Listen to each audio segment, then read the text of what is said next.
Heart surgery ఏమన్నా అయితే దాని తర్వాత బ్లడ్ థిన్నర్స్ ఇస్తారు. కొంచెం జాగ్రత్తగా ఉండాలి. అలా స్పైన్ సర్జరీ తర్వాత కూడా మన రికవరీలో జాగ్రత్తలు ఉంటాయా? అండ్ ఏమన్నా మళ్ళీ రీసర్జరీ అయ్యే రిస్క్ ఏమన్నా ఉందా? దీన్ని మనం కొంచెం డీటెయిల్గా చెప్తాను. స్పైన్ సర్జరీ అంటే దాంట్లో టైప్స్ ఉంటాయి. ఏ భాగంలో చేస్తున్నాం? ఫస్ట్ మెడకు సంబంధించిన సర్జరీ చేస్తున్నాము. మెడలో చిన్న డిస్క్ ప్రాబ్లం ఉంది, మనం ఎండోస్కోపిక్ సర్జరీ చేసాము, లేకపోతే ముందు నుంచి చిన్న ఇంప్లాంట్ పెట్టి సర్జరీ చేసాము. Patient is ready to walk same day or tomorrow. మనం ఇప్పుడు చేసేవన్నీ డే కేర్ సర్జరీస్. నేను చేసేవైతే డే కేర్ సర్జరీస్. అప్పుడే సర్జరీ చేసి సాయంత్రం బాగుంటే నడిపించేసి నెక్స్ట్ డే డిశ్చార్జ్ చేసి ఇంటికి పంపించేసి. అలాగే లంబర్ స్పైన్ అంటే నడుములో డిస్క్ ప్రాబ్లమ్స్ ఉన్న వాళ్ళకి కూడా మనం చేసేవన్నీ ఎండోస్కోపిక్ స్పైన్ సర్జరీ. అది కూడా డే కేర్ సర్జరీ. సో ఇప్పుడు మనం సర్జరీ చేసి సాయంత్రం నడిపించి నెక్స్ట్ డే మార్నింగ్ కూడా ఇంటికి పంపించేస్తాం. సో వీళ్ళు వెంటనే వెళ్ళిపోవచ్చు. Recovery very fast. అదే ఎండోస్కోపిక్ స్పైన్ సర్జరీకి వెరీ ఫాస్ట్.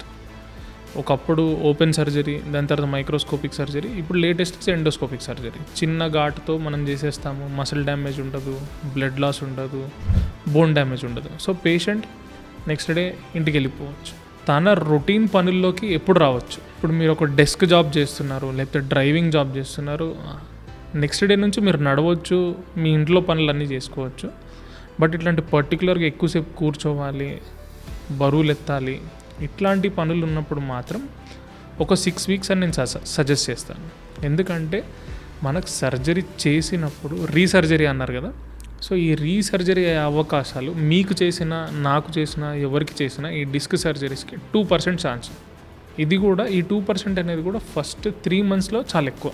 సో ఈ ఫస్ట్ 3 months అనేది మనం జాగ్రత్తగా ఉంటే ఈ 2% కూడా 0% అవుతుంది. ఒక 3 months తర్వాత you are free.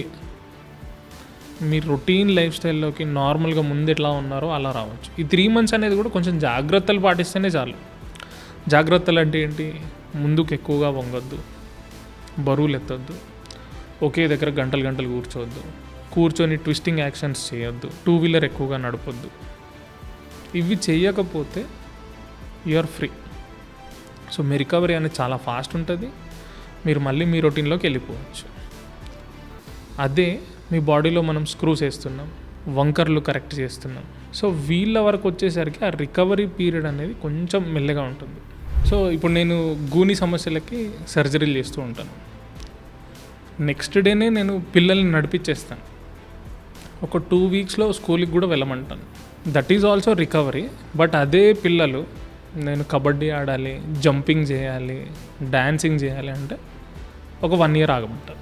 So depending on type of surgery, depending on where we are doing surgery, అంటే ఏ భాగంలో మనం సర్జరీ చేస్తున్నాము, ఎంత పెద్దగా చేస్తున్నాము, ఏ పర్పస్ కోసం చేస్తున్నామన్న దాని మీద కూడా డిపెండ్ అయి ఉంటుంది. బట్ ఈరోజు స్పైన్ కేర్ ఏ లెవెల్కి వెళ్ళిపోయిందంటే చాలా మటుకు it is a day care surgery. And next day నడిపించే కెపాసిటీ మన దగ్గర ఉంది.